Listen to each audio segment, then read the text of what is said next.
funny line. I guess it didn't work out. I'll work on the marketing on that. Oh, thank you. I appreciate this. Now I can hear myself when I watch it on YouTube, right? Something that's difficult. Many years ago, I had just finished high school and they decided to give me a shoe store to run. Now I'd been working there part-time during the summer, and I thought, at my age, they're going to turn a store over to me in Rolling Meadows, Illinois.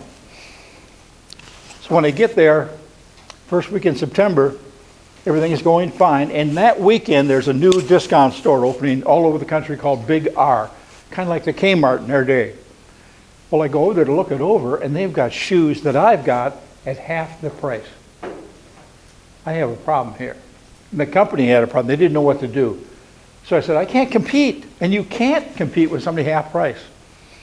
So when we had the fall buying meeting in a few weeks later for Christmas, I noticed that we had better lines of the same type of shoes. So I just upgraded one scale.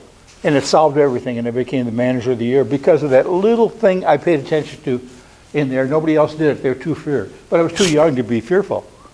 And it worked out really well. But around Christmas, there was a big dance craze coming out. And I'm going to kind of demonstrate this, but I'm not speaking out of it. But has anybody ever heard of a song called The Twist? Okay, The Twist goes like this, you know. Watch out, watch out. Thank you, Betsy. So I thought, you know, that's a pretty interesting idea. And as I'm buying that fall line for Christmas, I noticed we had the house slippers I had to buy. And they had this little $3 booty with silver ones or gold ones. And they went up just below the ankle.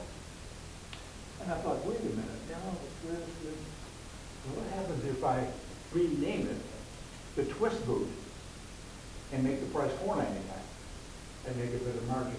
Now, there's the thing is you've got to test prices. As our aficionado over here in marketing knows, you've got to test prices.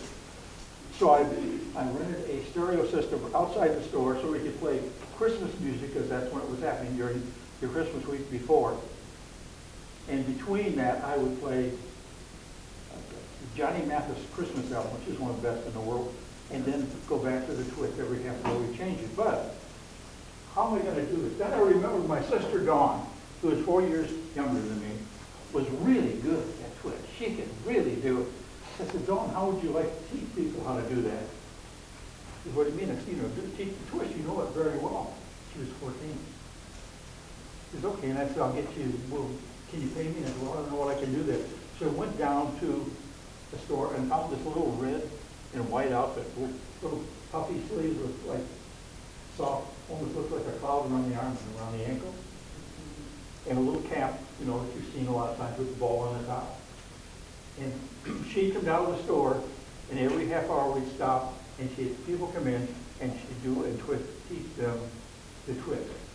And I hope that I did the right thing by ordering those booties, because I ordered a gross.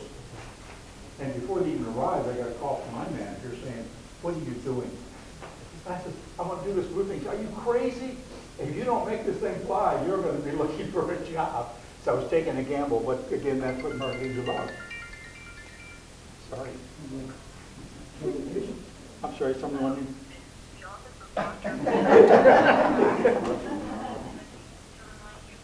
Jeez, come on, come on. First, I'm running out of speech.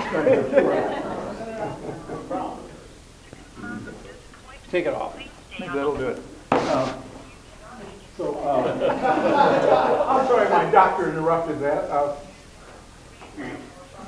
So I ordered the groceries all. I said, can you turn that thing off? I didn't plan that, really. I didn't. I did not plan that. So Dawn does this, and boy, she's tired the other day. We got this little outfit for her. She loved it. We sold almost the whole grocery food.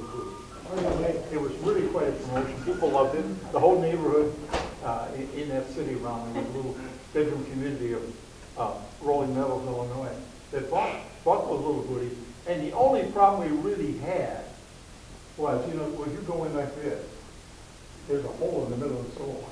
And several of them came back, it looked like somebody cut it out, and they had worn it through, because it was a house slipper, not a boot. But it worked out really well, so it was an idea in marketing. And then sometime earlier than that, when I was working in high school with in the store I was in, we had, in the end of June, you start to get rid of all the white shoes for the season, right? You get rid of them, and we had purses. We're selling the shoes with all these purses, but they're up behind the cash register, sitting on a glass shelf. Customers can't get to them, they have to ask for them. And I said, Ed, my boss, says, why don't we just take those, throw them in the corner, and put a big sign on them, that says $2.97. He said, but they're only $2.99, trust me. And he did not, I was 16 at the time I did that. So we put them out there, and within a week, they were sold. For two reasons. One, we gave them access to the merchandise. They could go and look at what they wanted. Two, because it was 97 instead of 99, it's on sale. But it worked. It worked very well. So these little ideas. And the biggest thing about marketing is pay attention to the numbers. If you try something, make sure you're seeing if you're getting the result. And if you're not getting the results, follow up to see what's wrong so you can go the next time around and you know what to do. So marketing is all about doing the math, paying attention to what your customer wants, ask your customers of what they want, develop a marketing plan out of that. And by the way, ask your employees if you're doing it right. They can be a big source of help with that. So I hope that this twists your mind a little bit.